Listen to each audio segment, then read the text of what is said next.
Good morning বন্ধুরা, তোমরা সব কী করছো? আশা করি সব ভালোই আছো। আজ সকাল থেকে ব্লগটা আমি দিতে পারিনি, কেননা আমার বাড়িতে গেস্ট এসেছিলেন, তারা সব গেলেন, তারপরে আমি স্টার্ট করলাম। এখন দেখো আমি রান্নাটা বসিয়ে দিয়েছি। হ্যাঁ, এখন এটা ডাল বানাচ্ছি, কেননা আমার ছেলেরা এরকম একটা ডাল খেতে পছন্দ করে।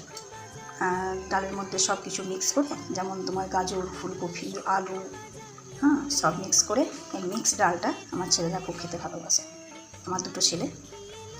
আর দেখো আজকে এই ডাল আর ডিম আর আলু একটা সবজি, একটু জুস টাইপের। এ দেখো শাক, আর দেখো ভাত। তবে হ্যাঁ, আমার ছেলেরা ভাত খেতে খুব একটা পছন্দ করে না, জানো তো। ওই সপ্তাহে একদিন ভাত যদি খায় তো জোর জবরদস্তি। কেন বলো তো? ওরা ময়দাটা খেতে খুব ভালোবাসে, আটাটা। মানে রুটি বানিয়ে দাও, পরোটা বানিয়ে দাও, বা ওদেরকে ইডলি ধোসা বানিয়ে দাও, এগুলো ওদের খুব পছন্দ। তো আজকে আমি জোর জবরদস্তি করলাম যে দেখ বাবা, আজকে আমার টাইম নেই, আজকে একটু ব্যস্ত আছি, বাকি মার্কেটে কিছু জিনিস আমার কেনার আছে, সেগুলোও কিনতে যেতে হবে। তো আমি সময়ে রান্নাটা করে নিই, যা বানাচ্ছি আজ তাই খা।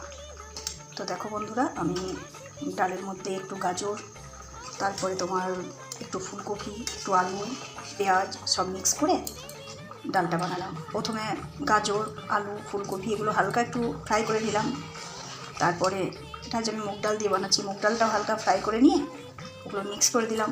তারপর যখন সিদ্ধ হয়ে গেল, তখন একটু পেঁয়াজ, একটু টমেটো, একটু মশলা দিয়ে সেটাকে তড়কা লাগিয়ে দিলাম।